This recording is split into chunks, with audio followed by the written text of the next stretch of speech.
메시지의 후속타로 이 살인마 문재인이가 왜 살인마냐? 노무현이를 죽이고 대한민국 국민들을 학살하려는 그런 인간이기 때문에 살인마 문재인이가 장악한 이 청와대는 도굴금 처리 주식회사다 이렇게 전했습니다.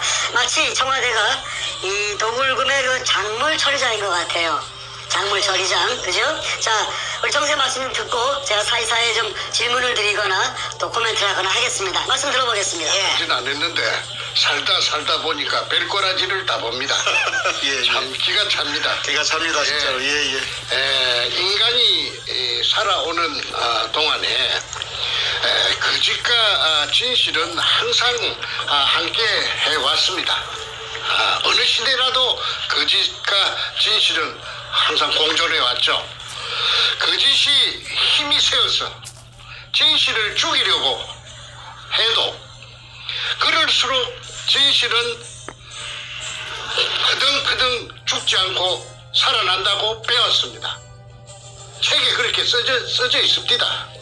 더욱 시퍼렇게 살아났죠? 예, 더욱 시퍼렇게 쁘득쁘득 듣기 나온다고 그랬어요. 예.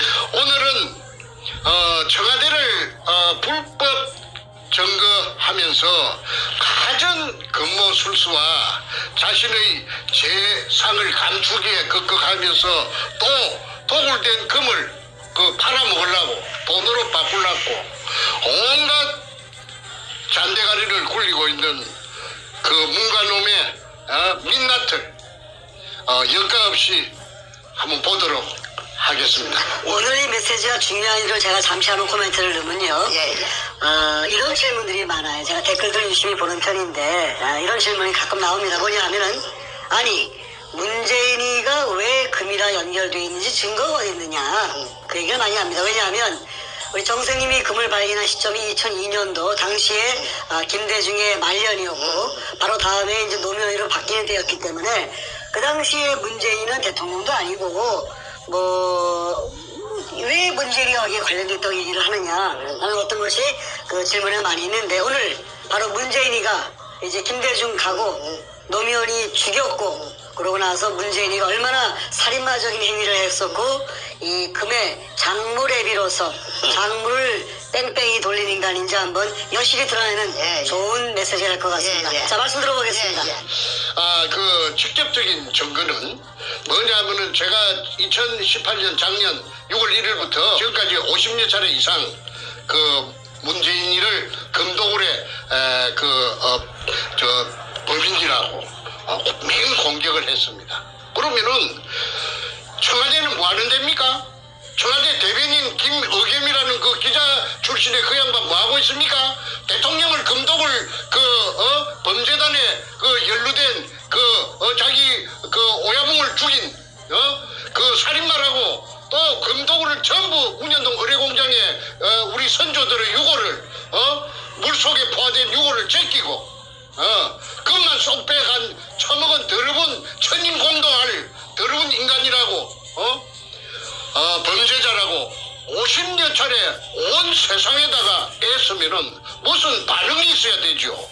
맞으면 맞다, 틀리면 틀리다. 그런데 지금까지 한란이 없어요. 못 들은 척 하는 겁니다. 이것은 다시 바꾸어 말해서 묵시적으로 동의한다는 제 말에 인정한다는 것입니다. 그러니까 아무런 반응이 없죠. 그게 직접적인 증거가 된다고 저는 강조합니다. 자신들이 말을 꺼내는 순간 더 커지기 때문에 찍소리 못하는 거죠. 그래서 제가 지금 바라는 것이 유도하는 것이 반응이 있기를 바라고 자꾸 유도를 했는데 지금까지 죽은 듯이 기먹자가리들인가 전부 다 기먹거리들이에요.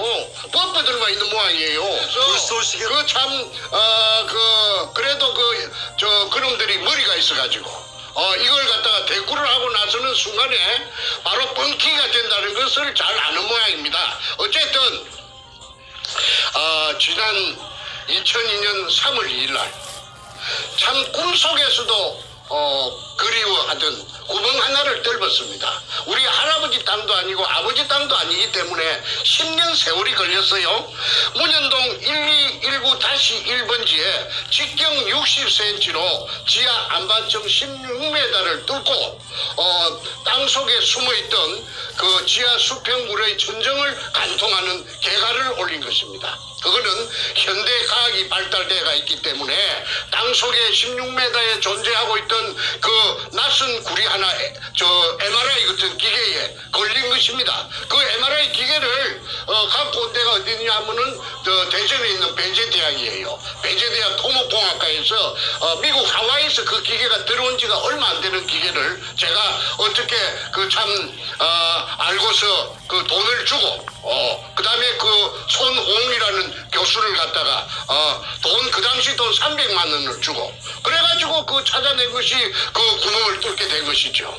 그런데 이게 이제 그 물이 그 지상 17m 높이로 한 3시간 반인가 뿜었다고 제가 말했습니다. 그때 그 수압이 얼마나 셌던지 도굴단들이 선구자 방송에서 하는데 그런 사진이 여과 없이 분출하는 장면이 물기둥이 솟아오르는 장면이 있더라고요. 그런데 그 자기네들이 그 무식한 놈들이 돼서 물기둥이 솟아오르는 그 자체가 박숭이 굴이 아니라 하는 걸 나타내는 가장 중요한 증거인데도 불구하고 그걸 보여주더라고요.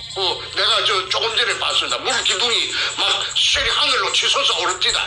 그때 그 광경이 산속 저 뒤에 있는 옹벽 안쪽에 어마어마하게 큰 그 공간이 존재하는 것을 나타내는 바로 물리적인 현상이고 증거입니다. 제1의 증거입니다. 무엇을 하느냐면 토목공학에서 수리수문학에서 오리피스 현상이라고도 하고 그 다음에 분수대 현상이라고도 합니다. 우리 한국말로. 그거는 수압이 없으면 절대 올라올 수가 없는데 만약에 박숭이의 실패한 구리라였다면은 한 방울도 올라오지 않는다는 수자원공사의 육군 해석이 있어가지고 클 것이니까 높고 클 것이니까 물이 각 들어차갖고 재어 있다가 백주름이가 무식하네. 아니 그럼요. 그러니까 그 씨가 안 닿습니다. 그 다음에 또 하나 더 내가 말하겠습니다. 저를 사기죄로 이제 똘똘 몰아서 징역 4년을 살렸는데 그러면은 내가 그 사기를 갖다가 누구를 통해서 쳤습니까? 김성태라는 그 소도동놈 삼천포 소눈깔같이 생긴 그놈 덩치 큰 놈 그놈이 여기저기서 자기 아는 지인들에게서 돈을 구워갖고 온 겁니다. 그 조건은 뭐냐 하면은 성공하면 10배로 준다는 그걸 보장을 내한테 해달라고 해서 내가 글자 몇 자 써준 그 죄밖에 없습니다. 그리고 그 돈은 그놈하고 내하고 갈랐었다고 판사 앞에서 그놈이 나는 한 30% 줬다고 하고 100만 원 같으면은 30만 원 그놈 새끼한테 줬다고 30% 줬다고 했고 그놈은 거짓말로 15% 정도 그렇게 15만 원 정도 받았었다고. 그러니까 그놈 새끼가 아무 직업도 없고 백수건달이고 집도 절도 없는 놈이 가족을 미기 살려야 될 거 아닙니까? 가족이 또 9인가 됐어요. 그런데 어째서 그러면 같이 갈랐었으면 사기 공범이 돼가지고 같이 징역을 살아야 될 텐데 그러면 쏙 봐주고 내만 전부 다 딸딸 말리 있어요. 그게 자체가 이 위에서 그 당시에 노무현 참여정부의 민정수석을 하던 그 문재인이라는 자가 작용을 했기 때문에 검판사들이 압력에 눌려가지고 그래가지고 이 말하자면은 이 사건의 가해자와 피해자가 뒤바뀌고 지금까지도 저놈들은 잘 먹고 잘 살고 이제 아까 1조 5천억 백주놈이 그 다음에 김성태 8,900억 그 다음에 정문교의 거창기업 6,800억 국세청에서 세무 과표가 그리 나왔지 않습니까? 그런데도 불구하고 부끄러움도 없이 저것들이 설치는 것은 뭐 때문에 설치느냐 하면은 선구자 영우를 통해서 설치는 이유는 뒤에 그 문가 저놈이 대통령이라 깨어차고 가짜 대통령이 청와대를 점거하고 있기 때문에 죽어도 저것들은 죽을 때까지 발악합니다. 그래서 별별 짓을 다 하고 있는데 저는 그걸 대응해 주는 것이 오히려 고맙습니다. 왜 그러느냐 하면은 시청자들이 영리하니까 시청자들이 보면 누가 거짓이고 누가 참인지 진실인지 다 표가 나서 알 것이기 때문에 오히려 저희 진실을 더 선명하게 부각시키는 계기가 되기 때문에 저는 별로 개의치 않습니다. 자, 지금 이 순간 다시 한번 그 금독을 사건 우리가 뭐 몇십 편을 내보냈기 때문에 처음부터 보신 분들은 내용을 많이 아시겠죠. 최근에 보신 분들이 부쩍 늘어났기 때문에 간단하게 아주 간단하게 금독을이 언제 시작된 제가 한번 그 일지만 제가 한번 다시 한번 말씀드리고 다음 얘기 한번 넘어가겠습니다. 금독을 금에 대한 발견부터 얘기해야 될 것 같은데 지금 말씀드린 10년에 걸쳐서 그 부산 문현동 일대를 탐사하신 이후에 바로 2002년 3월 2일 바로 문현동에 수직구가 완성이 되었습니다. 그 지하 4m부터 물속이 포화 상태로 됐고요. 그러고 나서 같은 3월 18일경 중순 좀 지나서 일본 글자로 이등충이라는 그리스인 마대가 수평물 속에 꽉 차 있는 것이 확인이 되었습니다. 이 이등충이라는 글을 쓴 것은 그 일본 일제 시대 때 그 굴이 완성되었다는 증거가 되겠지요. 그러고 나서 바로 며칠 얼마 뒤에 3월 말쯤 돼가지고 김성태 일당이 우리 정생님의 오른팔이 하는데 이 사람이 배신을 한 다음에 저한테 도구를 하자고 종용을 했죠. 그렇죠. 배신하면서 이 도구를 하자, 금을 빼돌리자고 이제 제안을 해서 국가에 신고하지 말고 그렇죠. 살짝 빼놓자고 했죠. 정생님은 이제 그걸 갖다가 반대했고 김성태는 도구를 하자고 맘먹기 때문에 이제 배반이 일어납니다.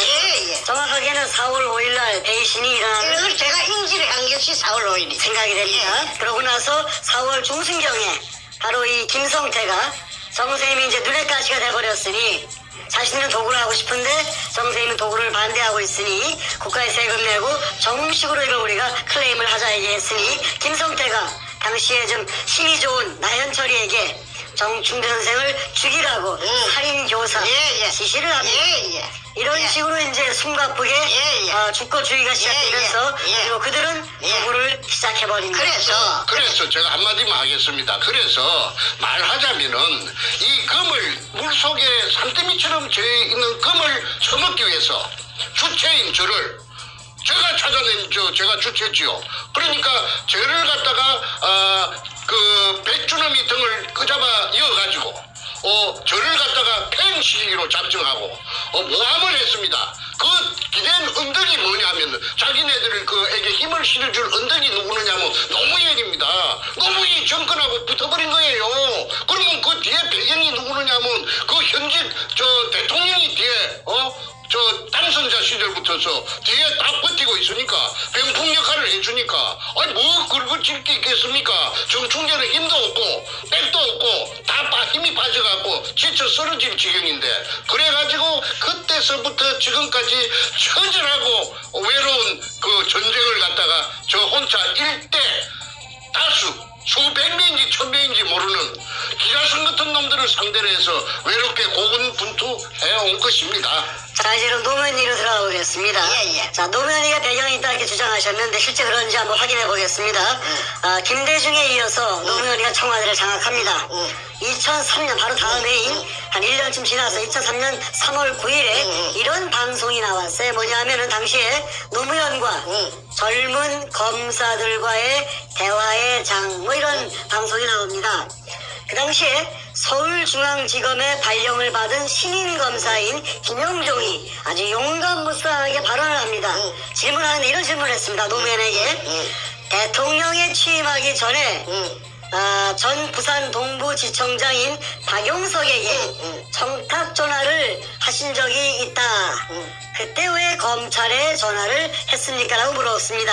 그러면서 노무현한테 물었죠. 그렇죠. 그것이 바로 검찰의 정치적 중립성을 훼손하는 발언이었다고 생각하지 않습니다. 그렇게 얘기했습니다. 돌직구를 날린 겁니다. 그때 노무현이가 뭐라 그랬죠? 그 당시에? 그래서 노무현이가 그 말을 듣고 이쯤 가면은 막 가자는 거지요 하고 헛웃음을 민망하니까 민망했죠. 양심이 찔리니까 확인을 시켰습니다. 그 표정까지. 예. 그래서 헛웃음을 이쯤 되면 막 가자는 거지요 하면서 헛웃음을 지으면서 당황하는 기색이 역력하게 그 화면에 그 보면은 나타납니다.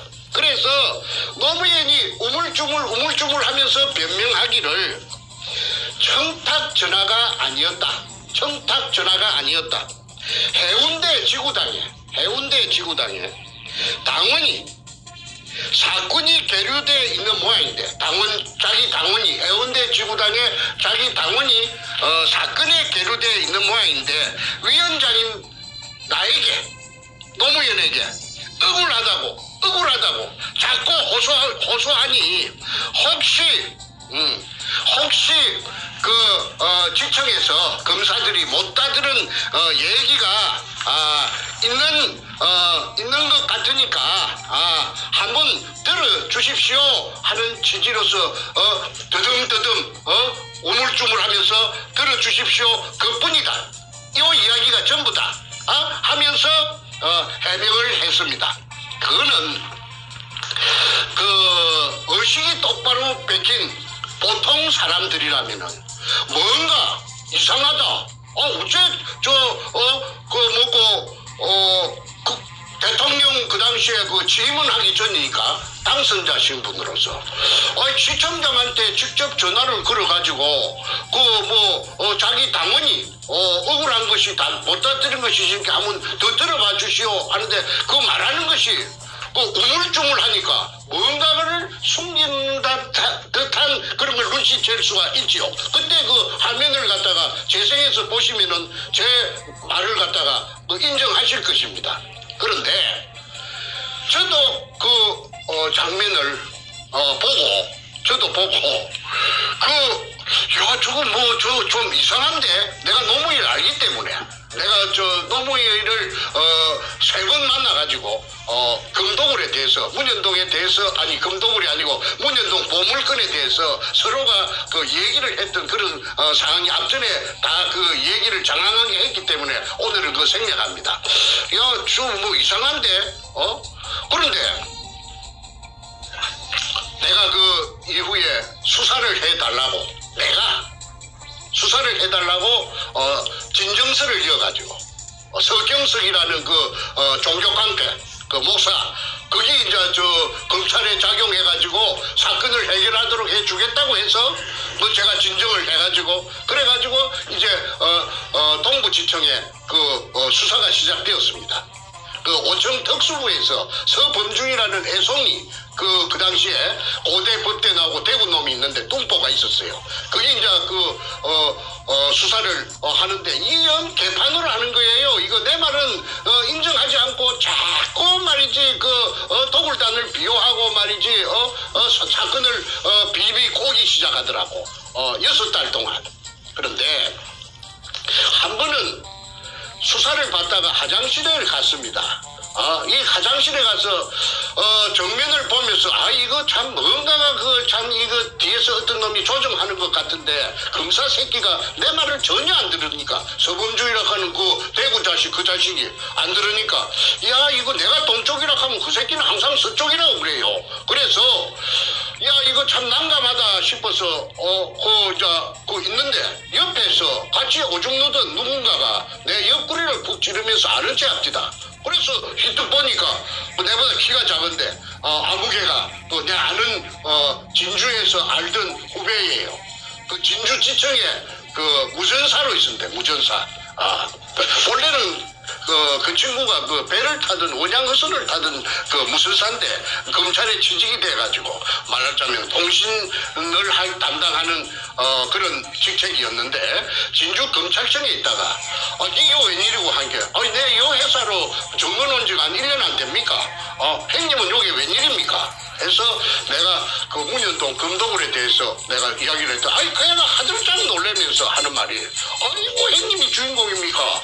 그래 네가 어째 그래 문현동의 금도굴 사건을 아느냐 하니까 아이고 우리 회사 직원들 전부 다 모르는 사람이 없습니다. 어째 모르는 사람이 없단 말이냐? 노무현이가 우리 회사 그 사장한테, 지청장한테, 박용석이한테 전화를 걸어가지고. 회사는 거죠. 예. 자기네 지청을 일컬어서 회사라 하더라고. 그러면서, 우리 회사 사장한테다가 그 전화를 한 게 노무현이 아닙니까? 내가 이제 그런 걸 모르는 줄 알고. 그래, 무엇을 부탁하려고 전화를 했다 하대 할게. 아이고, 문현동에 그 금도굴, 그 형님이 주인공인 줄 나는 몰랐는데, 그 금도굴에 타치하지 말라고 전화를 갖다가 한 걸 갖다가 우리 회사 직원 여자 직원 타이피스트까지 전부 다 전화 교환한 거지 다 압니다. 공부지청에 직원들 다 안다고 그러대. 그래서 내가 꿈을 깼습니다. 노무현이가 가담이 되었구나. 노무현이라 하는 이 더러운 도둑놈이. 그럼이 그 앞전에 내가 도둑놈이라고 했어요. 그 김해 이목 시험장에 저거 형 노금평이하고 같이 그 철조망을 절단하고 들어가서 그 단감나무 묘목을 뭐 100개 지만으로 100개 뭐 200개 훔쳤는지 300개 훔쳤는지 모르죠. 그래갖고 저거 집 뒤에 봉아리 뒤에 산에 저거 산에 조그마한 산이 있는데 거기다가 그 단감나무 과수원을 조성했다고 그 새끼가 그 온 사방에 무슨 훈장 받을 자랑인 것처럼 떠들기 때문에 세상에 알려졌지요. 제가 지어낸 말이 아니고 원래부터 도벽이 있는 사람이 그렇죠. 그런 게 이제 머리가 좋아가지고 죽으라고 쪼아갖고 10년 동안 그래갖고 저 사법시험에 파스해갖고 1년 반 정도 그 대전지법에서 그 판사 생활을 했는데 월급이 작아갖고 사표 놓고 부산에 내려와갖고 그 도청 앞에서 부영동 도청 앞에서 변호사 하면서 그 문과 적을 만난 겁니다. 그래가지고 같은 도둑놈끼리 만난 거예요. 자, 여기까지 정리하면은 노무현이가 대통령 취임하기 전에 검찰 측에 전화해서 지시를 했다. 무슨 지시를 했냐 하면은 문현동 금도굴 사건에 대해서 타치하지 마라. 건들지 마라. 엄포를 놨다. 그러니까 정충재 바보 만들고 감옥에 집어넣어버리고 이 사건을 봉합시켜라. 손대지 마라. 모르죠. 덮어라. 오케이. 그걸 이제 김영종이가 말하자면 그때 젊은 검사들과의 대화의장에서 그걸 바로 돌직구를 안 날렸으면은 제가 어떻게 이런 걸 알 수가 있었겠습니까? 그렇죠. 됐습니까? 그분은 저 안양지청장을 끝으로 해가지고 검사장 승진이 안 되니까 옷을 벗고 제 알기로 한 3년 정도 전에 저 서초동 앞에 그 송결이라고 송결자는 한문으로 결백하다 할 때 깨끗하다 아마 결자 모양인데 소나무 송자 그러니까 늘 푸른 소나무니까 소나무처럼 늘 푸르게 깨끗하다 오염되지 않겠다. 아마 그런 그 사람은 신조마인데 간판을 그걸 걸고 변호사를 개업하고 있다가 얼마 전에 자유한국당에 중앙윤리위원장으로 영입된 걸로 제가 알고 있습니다. 그런데 그 사람을 내가 찾아가서 만났어요. 그 사람한테 찾아가서 만나서 긴노유리 오퍼레이션 그 책도 내가 한금백화점 책도 한 권 주고 그 다음에 정충재를 잘 알고 있습니다. 그래서 앞으로 필요하다면은 그 만약에 한국에서 청문회가 열린다든지 그다음에 국정조사가 열린다든지 해서 수사가 본격적으로 시작되면은 그분에게 내가 도움을 요청할 계획입니다. 더 이상 그분이 한테 입장이 난처할까 싶어서 그분에 대한 언급은 생략하도록 하겠습니다. 네, 알겠습니다. 하여튼 김영종 당시 검사가 아주 올곧게 노무현한테 돌직구를 날렸고 김영종 남원들하는 이제 밑보였는지 하여튼 크게 성장하지 못하고 이제 변호사 기업으로 가고 있는데 잘리죠. 검사장 승진 안 되면 잘리니까. 자, 하여튼 그 모든 정황을 정리했을 때 노무현이가 대통령 당선이 되면서 취임하기도 전부터 검찰에 압력을 넣어서 이 사건을 건들지 못하게끔 압력했다는 것이 이제 다 파악이 됐습니다. 다음 얘기 넘어가 보죠. 그 다음에 이제 그 노무현이가 관련되었다는 거는 그거 하나를 이야기했는데 또 하나만 더 이야기합시다. 그러시죠. 여러 개 있지만은 시간 관계상. 그러시죠. 그 노무현이하고 그 도굴 두목 백주놈이하고는 모르는 사이가 아니고 아는 사이라요. 서로가. 얼마 정도 아는 사이냐면 20년 같이 그 이전에 그 도굴 사건 이전에 한 20년 동안 동호회를 같이 했어요. 동호회. 그 증거가 있죠. 예, 동호회가 뭐냐면은 그 증거가 인터넷에서 제가 찾아냈습니다. 그 한국 열기구 협회라는 게 있어요.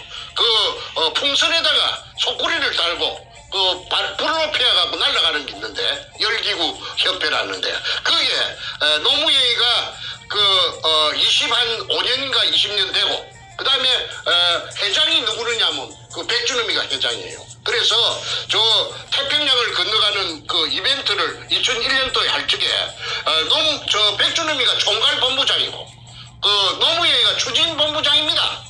국회의원, 종로 국회의원으로서. 그래서, 그 두 놈이 그 묘하게 내가 연결고리를 찾으려고 내가 참말로 고생을 많이 하다가 내가 찾아낸 것이 열기구 협회 회원이었다. 그리고, 문현동의 금도굴에 열기구 협회의 그 간부들이 많이 동원되는 것이 김성태가 쓴 그 제주도 탐사일기 A4 용지 404쪽짜리에 그게 은종진이라든지 그 영감이 아마 나이가 많아서 죽었을 건데 그런 사람들이 많이 나타납니다.